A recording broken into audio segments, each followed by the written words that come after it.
I've been late to everything important in my life. Late to my high school graduation because I got hyper-focused on fixing a bug in a coding project. Late to my college entrance exams because I forgot they were that day until my mom called in a panic. Late to job interviews, first dates, family dinners, doctor's appointments. Late to realizing that maybe, just maybe, I wasn't lazy or careless or self-sabotaging.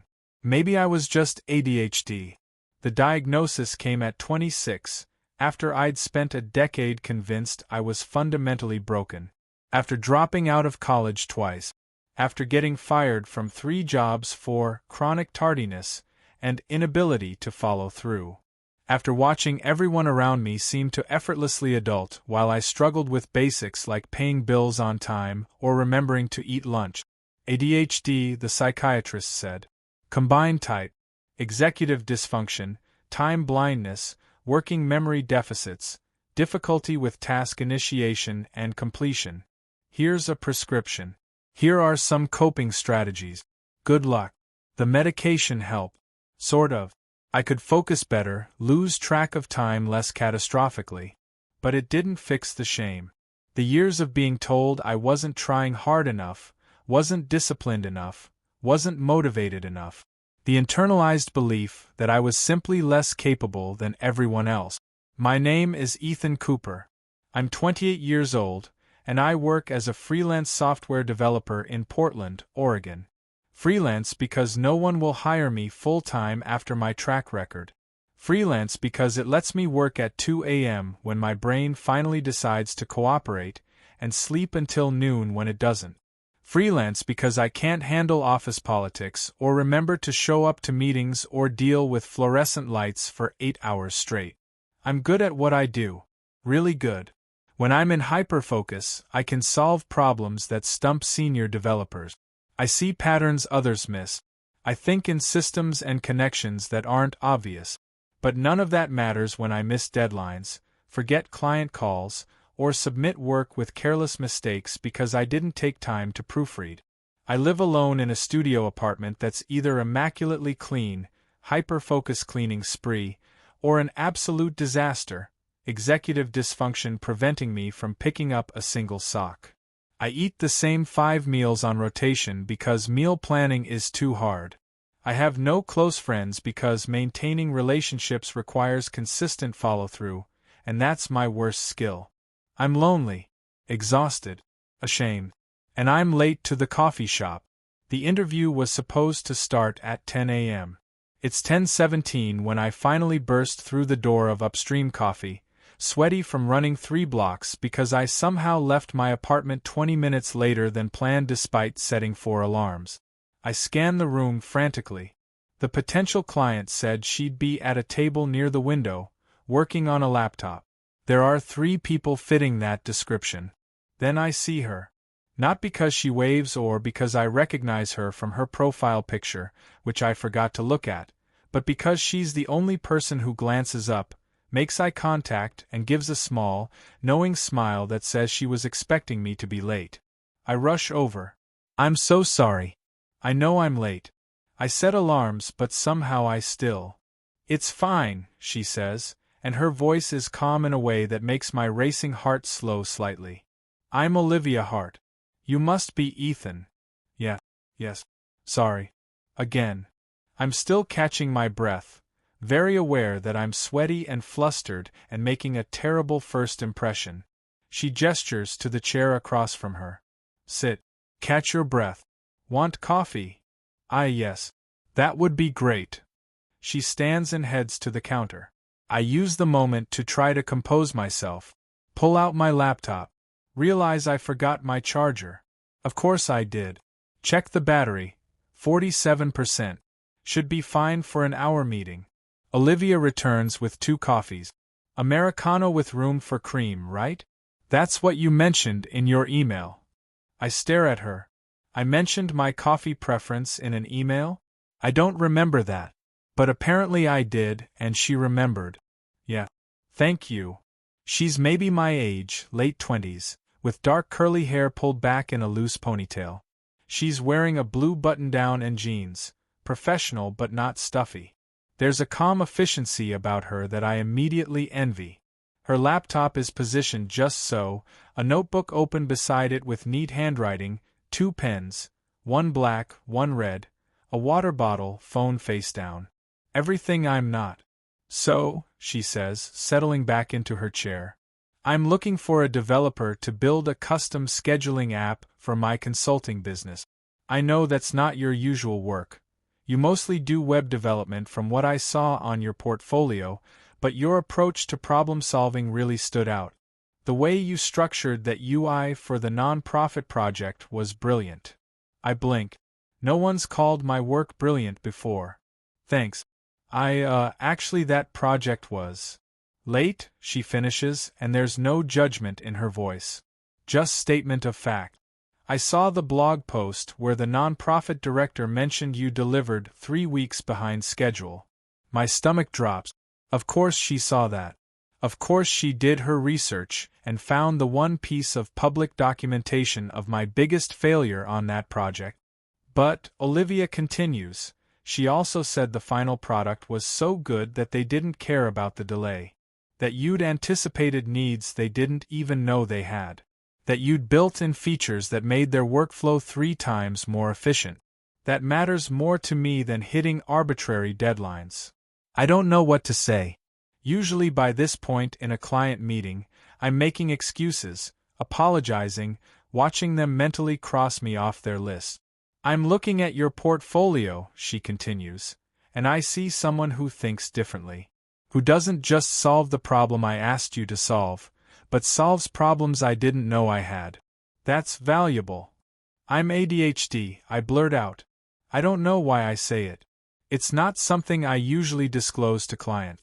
But something about her directness makes me want to be equally direct. That's why I'm late. Why I miss deadlines sometimes. I know, she says simply. You know. I did my research. I read the blog post where you mentioned it in the comments section. And honestly, she leans forward slightly. That's part of why I wanted to work with you. My brother has ADHD. I've seen how his brain works. The creativity, the pattern recognition, the ability to see connections others miss. I'm not looking for someone who's good at following instructions and hitting conventional milestones. I'm looking for someone who thinks in systems. Someone whose brain works differently enough to see solutions I can't. I'm staring at her like she's speaking another language. A kind language. A language where ADHD isn't a liability to manage but a feature to leverage. But, she continues, I'm also realistic. I know ADHD comes with challenges. So here's what I'm proposing. I handle all the structure. I send you detailed briefs. I set up check-in meetings at whatever frequency works for your brain. I send reminders. I build in buffer time to the timeline. You focus on what you're brilliant at, the actual building and problem solving. I focus on what I'm good at, project management and keeping things on track. We work as a team, playing to our respective strengths. Does that work for you? I've never had a client talk to me like this. Like my ADHD is a factor to work with rather than a flaw to overcome. Like I'm brilliant at anything. Why? I ask. Why would you want to deal with all that extra work?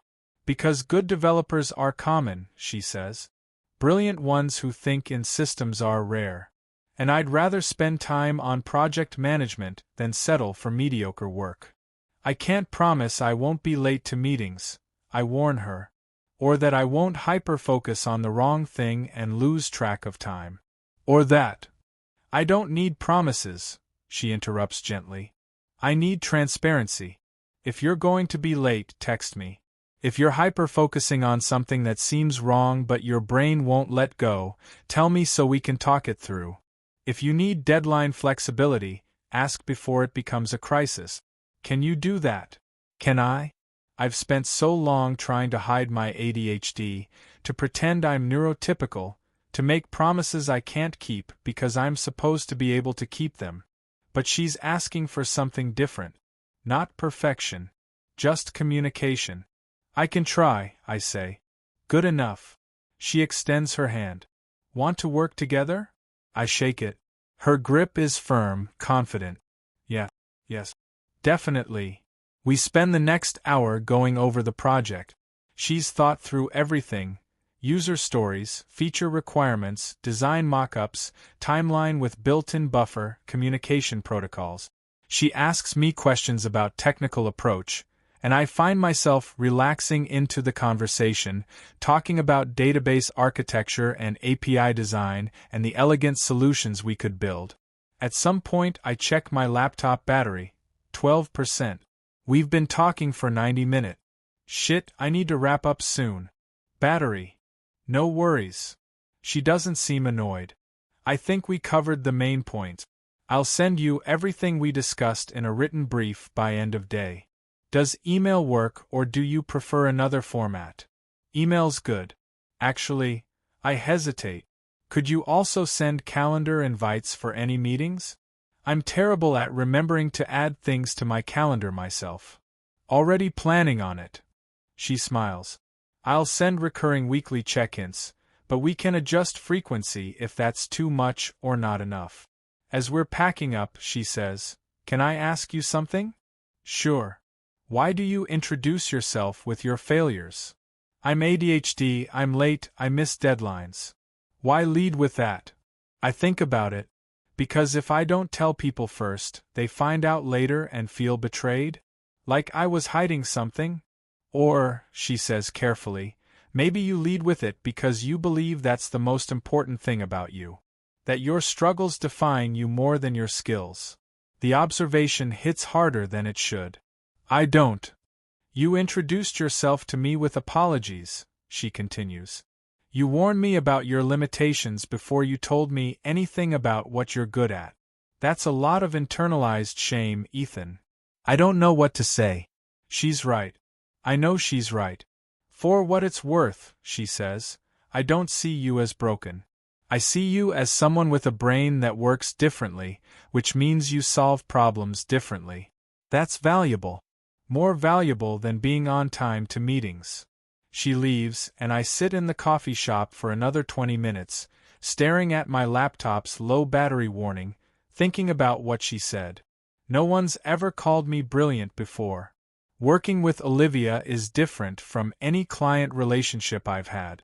She sends the brief that evening, exactly as promised. It's comprehensive, detailed requirements, wireframes, technical specifications, timeline with milestones. But it's also flexible. Each section has a note. This is the ideal, but if you see a better solution, let's discuss. She sends a calendar invite for our first check-in, next Monday at 2 p.m. And then a text. Is 2 p.m. okay for your brain, or would another time work better? I know ADHD brains have different optimal times. I stare at the text. A client asking about my optimal time? Me, 2 p.m. is usually okay. Mornings are rough for me though. Brain doesn't really start working until 11 a.m. or so. Olivia noted. I'll never schedule meetings before 11. What about late afternoon? Does your medication wear off, or is that okay too? Me, depends on the day. Can we keep it flexible? Olivia, absolutely. I'll always confirm day of to make sure the timing still works. The first week of work goes better than expected. I dive into the project, get into hyper-focus, and build out the core architecture in 3 marathon sessions. It's good work. I know it's good work. The check-in meeting on Monday goes fine. I'm only 5 minutes late, small victory, and Olivia doesn't mention it. She asks about my progress, listens to my explanations of technical decisions, asks smart questions that show she understands what I'm building even though she's not a developer herself. This is brilliant, she says, looking at the database schema I've designed. The way you've structured this to scale, I never would have thought of that approach. It's just basic normalization, I deflect. No, she says firmly. It's not just basic anything. You saw 3 steps ahead. You anticipated problems that won't even arise until we have thousands of users. That's strategic thinking. That's brilliance. Own it. I'm not used to owning anything except my failures. Week 2 is harder. I hit a technical wall on the authentication system. I spend 6 hours going down a rabbit hole trying to implement a complex solution, realize at midnight that it's completely wrong, and have to start over. I lose an entire day of progress. I don't tell Olivia. I just work longer hours to make up for it, fueled by shame and caffeine. By Friday, I'm exhausted and behind schedule. Olivia texts to confirm our check-in meeting on Monday. Olivia, still good for 2 p.m. Monday? I should say yes. I should lie and pretend everything's fine and pull an all-nighter this weekend to catch up. But I remember what she said about transparency. Me, can we push to Wednesday? I hit a technical issue and I'm behind. Need a few extra days. The 3 dots appear. Disappear. Appear again. I'm preparing for disappointment, for the inevitable. This isn't working out. Olivia, of course. Wednesday at 2. Do you want to talk through the technical issue? Sometimes talking helps me think through problems. Me, it's complicated. Don't want to waste your time. Olivia, it's not a waste of time if it helps you solve it. Also, I'm paying you for your expertise. Your problem-solving process is part of that. Can I help? Can she help? No one's ever offered to help before. Usually clients just want results, not process. Me, okay. Can we do a video call tomorrow? I work better on weekends anyway. Olivia. Saturday at noon? Me, perfect. Saturday at noon, we video call. I'm in my disaster apartment, wearing a 3-day-old t-shirt, running on 4 hours of sleep. She's in what looks like a home office, casual but put together. Show me what you're stuck on, she says, no preamble. I share my screen and walk her through the authentication problem. She's not a developer, so I have to explain some of the technical concepts, but the process of explaining actually helps. I start seeing where my logic went wrong. Wait, I say mid-explanation. Wait. I've been overcomplicating this. How so? I was trying to build something super custom because I thought the standard libraries wouldn't handle our edge cases. But actually, if I just structure the data flow differently. I'm talking faster now, thinking out loud, my hands gesturing even though she can't see them off camera. And that works better? She asks. Yeah, yes. It's actually elegant. Why didn't I see this before? Because sometimes when we're in the problem, we can't see the solution, she says. That's what talking through things does. Gives you new perspective. I implement the new approach while we're still on the call. It works. Beautifully. Simply. I want to cry from relief. You're brilliant, Olivia says, and I hear genuine admiration in her voice. I just wasted a week going down the wrong path, I counter. You spent a week exploring a solution that didn't work, learned from it, and found a better approach. That's not waste. That's process. That's how good development happens. But I'm behind schedule. And we have buffer time built in for exactly this reason. Ethan, you need to stop seeing your process as failure. You solve problems differently than neurotypical developers. That means sometimes your path looks messy. But your solutions are better. They're more creative, more elegant, more resilient. That's worth the messy process. No one's ever said anything like that to me before. The project continues. I have good weeks and bad weeks. Weeks where I'm on fire, building features faster than planned. Weeks where executive dysfunction means I barely manage to respond to Olivia's emails. But through it all, she's steady. She sends reminders without making them feel like nagging. She adjusts timelines without making me feel like a failure. She celebrates my wins and problem solves through my challenges. And slowly, very slowly, I start to internalize a different narrative. Maybe I'm not broken. Maybe I'm just different. 3 months into the project, we're having our weekly check-in at a coffee shop. She suggested meeting in person occasionally because video fatigue is real, and I appreciate that she thought of that. I want to show you something, she says, pulling out her laptop. She opens a document. I've been keeping notes on the project. Look at this. It's a list. A long list. Of things I've built, problems I've solved, features I've created that weren't in the original spec but made the app better. I've worked with 5 different developers on various projects, Olivia says. You're the third most reliable on hitting deadlines. But you're the first, the only one, who's actively made the product better than I envisioned. Every single other developer built exactly what I asked for. You built what I needed, even when I didn't know I needed it. That's not just technical skill. That's insight. That's seeing the system, not just the task. I'm reading through the list. She's right. I did add all these things. Features that made sense to my ADHD brain because I was thinking about how a user would actually use the app in real, chaotic life, not in ideal conditions. You're brilliant at anticipating chaos, she continues. Because you live in chaos. Your brain understands that people don't follow linear paths, that they'll use software in weird ways, that they need flexibility and forgiveness built in. Neurotypical developers build for ideal conditions. You build for reality. I build for how my brain works, I say slowly.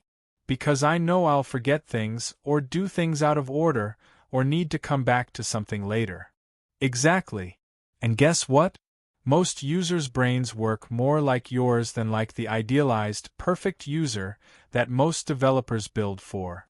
You're creating more human-centered design because you understand human limitations. I've never thought about my ADHD as an asset before, only as a liability to manage. Can I tell you something? I say. Of course. I've spent my whole life being told I'm not trying hard enough, that if I just applied myself, I could be on time, meet deadlines, be organized. And I believed it. I thought I was lazy, broken, less capable. But you're not. No, I say, and it's the first time I've said it out loud. I'm not. My brain works differently. That makes some things harder. But it makes other things easier. I see patterns. I think in systems. I understand chaos. That's not broken. That's just different. Olivia smiles. Took you long enough to figure that out. You knew. From the first meeting. You couldn't see it because you'd spent so long internalizing shame. But it was obvious to me.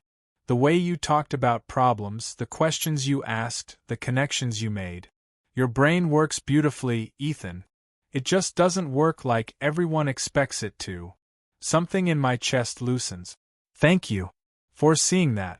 For treating my ADHD as a thing to work with instead of a thing to fix. I'm not doing charity work, she says pragmatically. I'm getting the best product possible by working with your strengths instead of fighting your neurology. It's good business. Still. Thank you. We finished the project 6 weeks later, 3 weeks past the original timeline but still within the buffer Olivia built in.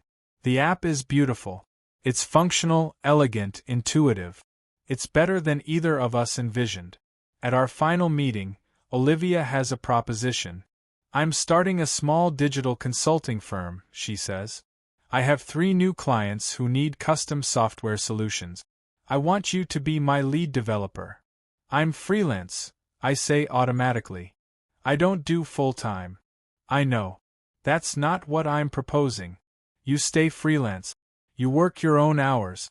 But instead of you having to find clients and manage projects, I do that. I handle all the administrative work, the client communications, the project management. You just build. We split revenue 60-40, with you getting the 60. I'm processing. Why would you do that? Because I'm good at structure and terrible at technical implementation. You're brilliant at building and terrible at structure. We're complementary. Together we can make something better than either of us could alone. But I'll still be late. I'll still miss things. I know, she interrupts. I'm building around that. Ethan, I'm not asking you to change. I'm asking you to be exactly who you are. A brilliant developer with ADHD, and let me handle the things ADHD makes difficult. That's the entire point. It sounds too good to be true. Can I think about it? Of course. Take a week. Let me know. I spend the week spiraling, Googling ADHD partnerships success rates, reading articles about accommodations in workplace, talking to my therapist about imposter syndrome. But I keep coming back to one thing. This is the first time in my life someone has treated my ADHD as a feature, not a bug. The first time someone has built around my neurology instead of expecting me to fix it. The first time someone has called me brilliant and meant it. But I keep coming back to one thing. This is the first time in my life someone has treated my ADHD as a feature, not a bug. The first time someone has built around my neurology instead of expecting me to fix it. The first time someone has called me brilliant and meant it.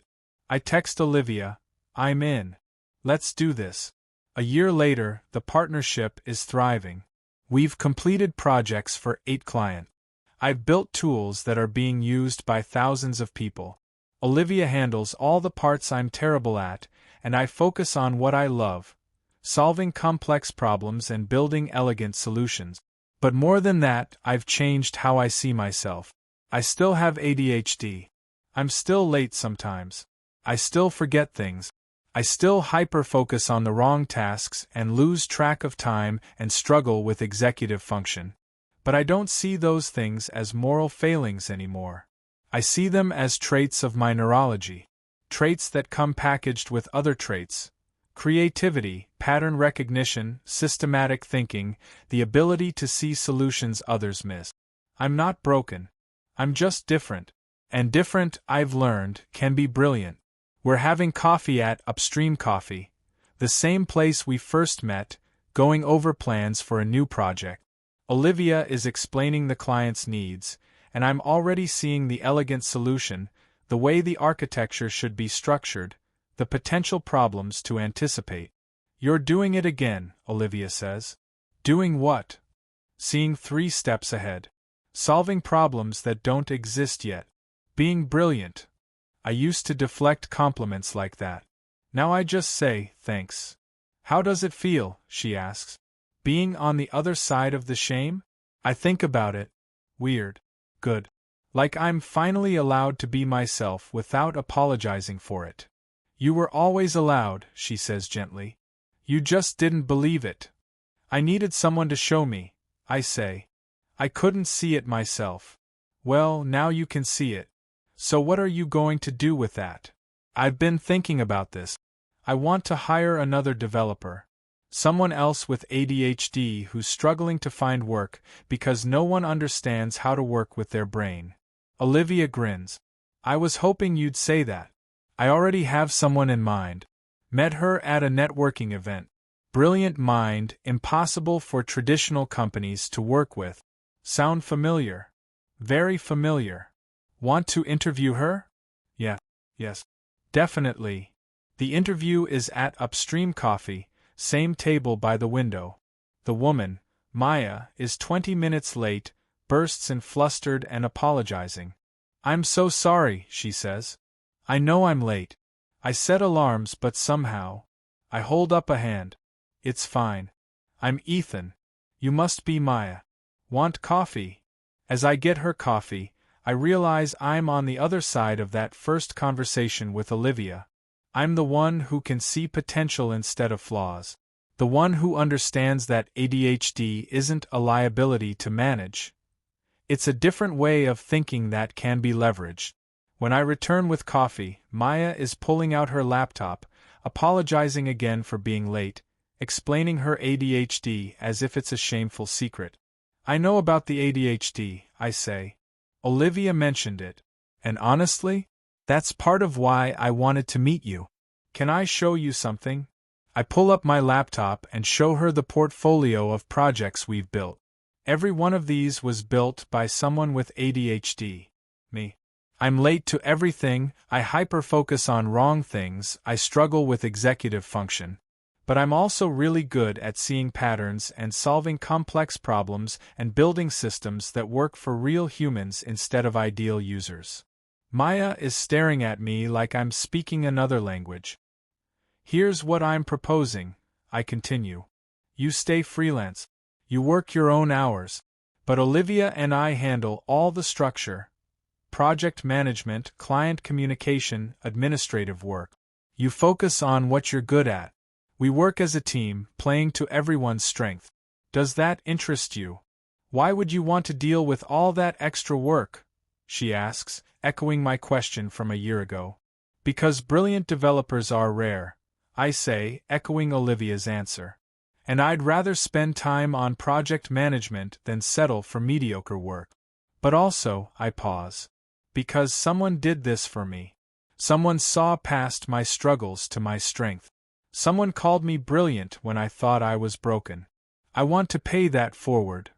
Maya's eyes are shining. No one's ever called me brilliant before. Then they weren't looking at the right things, I say. We talk for 2 hours. She shows me her work. It's creative, elegant, exactly the kind of problem-solving I recognize from my own brain. She warns me about her struggles. I tell her we'll work around them. When she leaves, Olivia appears from a table across the coffee shop where she'd been working, giving us privacy. Well, she asks. She's brilliant, I say. And she has no idea. Sounds familiar. Yeah. I smile. Let's hire her. 2 years after that first meeting at Upstream Coffee, our consulting firm has grown to 6 people, all neurodivergent, all brilliant in different ways. We've built a reputation for creating innovative solutions to complex problems. We're sought after not despite our neurodivergence but because of it. I'm sitting in our small office. We finally got an actual office space because working from coffee shops got crowded, reviewing code from our newest developer. It's good work. Creative. But there are obvious mistakes. Things left unfinished, sloppy errors that came from not taking time to review. I message him. Hey, can we do a code review together? He responds immediately. I know there are mistakes. I'm sorry. I was in hyper-focus and forgot to proofread before committing. I'll fix it. Me, not mad. Just want to walk through it together. Tomorrow at 2 p.m.? Him, okay. Thanks for not being mad. Me, I'm ADHD too. I get it. But part of learning is understanding your patterns. Hyperfocus is amazing, but you need systems for the cleanup afterward. Let's talk about building those systems. I remember being that developer, apologizing for mistakes, convinced every error proved I was incompetent. It took Olivia treating me with patience and structure for me to learn that mistakes aren't moral failings. They're just information about where I need support. Olivia walks into my office. Client meeting in 10 minutes. You ready? Yeah. I close my laptop. Thanks for the reminder. That's what I'm here for. She pauses. You know what I was thinking about? What? That first meeting. When you showed up 17 minutes late, convinced you were about to blow another opportunity. I remember. I was sure you'd write me off. I almost did, she admits. Not because you were late. Because I wasn't sure you'd be able to hear what I was trying to tell you. That you weren't broken. What changed your mind? You were willing to try. You didn't believe me, but you were willing to act as if you might be wrong about yourself. That's all it took. A tiny opening for a different narrative. And now here we are. Here we are, she echoes. Building a company around the premise that different isn't less. That ADHD brains can be brilliant. That accommodation isn't charity, it's smart business. Do you ever regret it? I ask. Choosing to work with ADHD developers? It would be easier to work with neurotypical people. Easier? She laughs. Maybe. But easier isn't better. Our team solves problems in ways no one else does. We create products that actually work for real humans. We innovate because we have to, because traditional approaches don't work for our brains. That's not a limitation. That's an advantage. The client meeting goes well. We're pitching a complex database solution, and I'm in my element. Seeing the system, explaining the architecture, anticipating problems they haven't thought of yet. The client asks smart questions. I give smart answers. Olivia handles the business side, the timeline, the contract. We work perfectly together. After the meeting, as we're walking back to the office, Olivia says, "You know what you didn't do in that meeting?" "What?" "Apologize." "Not once. You didn't apologize for being you." She's right. 2 years ago, I would have peppered that presentation with apologies. "Sorry if this is too detailed, sorry if I'm going too fast, sorry if this doesn't make sense." Now I just present. Confidently. Knowing I'm good at this. "I'm not broken," I say out loud. "No," Olivia agrees. "You're not. You never were. You were just working in systems designed for brains that work differently than yours. But now you've built your own system. One that works with your brain instead of against it." "We built it," I correct. "I couldn't have done this without you." "Maybe," she says. "But you're the one who had to believe you were capable of it. I just provided the structure. You provided the brilliance." That night, I'm working late in the office. Everyone else has gone home, but my brain is in hyper-focus mode, and I want to finish this feature. Around 11 p.m., I get a text. "Olivia, still working?" "Me, yeah." "In the zone." "Olivia, okay. Set a timer for 1 a.m. When it goes off, stop and go home. You need sleep." "Me, I'm fine." "Olivia, Ethan. Timer. This is me being your external executive function. Take care of yourself." "Me, fine. Setting timer now." "Olivia, thank you. Also, you're brilliant. Whatever you're building, it's going to be great. But it'll still be great tomorrow. Sleep matters too." I set the timer. When it goes off at 1 a.m., I'm tempted to ignore it and keep working. But I remember what Olivia said about building systems. About working with my ADHD instead of fighting it. About letting people help. I save my work and go home. The next morning, well rested, I look at what I built last night. It's good. Really good. But there are also obvious areas where exhaustion led to sloppy thinking. I spend an hour cleaning it up, making it better. If I'd kept working until 3 a.m. like my ADHD brain wanted, I would have been too exhausted to see these improvements. The timer, the external structure, made the work better. I'm learning, slowly, that accommodations aren't concessions to weakness. They're tools that let me be brilliant. 3 years after that first meeting, we're featured in a tech magazine article about innovative consulting firms. The journalist asks about our unconventional approach to hiring and workflow. "We specifically hire neurodivergent developers," I explain. "ADHD, autism, dyslexia. We've found that brains that work differently solve problems differently. And in tech, different approaches often lead to better solutions." "But doesn't that create challenges?" the journalist asks. "Communication issues, deadline problems, that sort of thing?" "Sure," Olivia says. "But every team has challenges. The question is whether you treat those challenges as problems to eliminate or factors to work with." We built our entire company around working with neurodivergent brains instead of asking them to pretend to be neurotypical. It's more effective. "Can you give an example?" I jump in. "I'm ADHD. I'm terrible with deadlines and time management. But I'm excellent at seeing system-level problems and building elegant solutions. So instead of trying to force me to be better at deadlines, Olivia handles all the project management. She sets the structure, sends reminders, builds in buffer time. I focus entirely on the technical work. Both of us do what we're best at. The result is better than if I was spending half my energy trying to neurotypical. It's about playing to strengths, Olivia adds. Every person on our team has specific accommodations built into their workflow. Some need detailed written instructions. Some need verbal discussion. Some work best late at night. Some need noise-canceling headphones. We accommodate all of it because the output is worth it. The article runs with the headline, "How Embracing Neurodiversity Made This Tech Firm More Innovative." I read it with a mix of pride and disbelief. 3 years ago, I thought my ADHD made me unemployable. Now it's literally the foundation of my company's brand. That evening, I get an email from someone who read the article. a young developer recently diagnosed with ADHD, struggling to find work, feeling broken. I thought I was the only one who couldn't make it work, the email says. I thought something was wrong with me. But reading about your company, maybe I'm not broken? I respond immediately. You're not broken. Your brain works differently, which means you solve problems differently. That's not a flaw, it's a feature. Different doesn't mean less. It means different.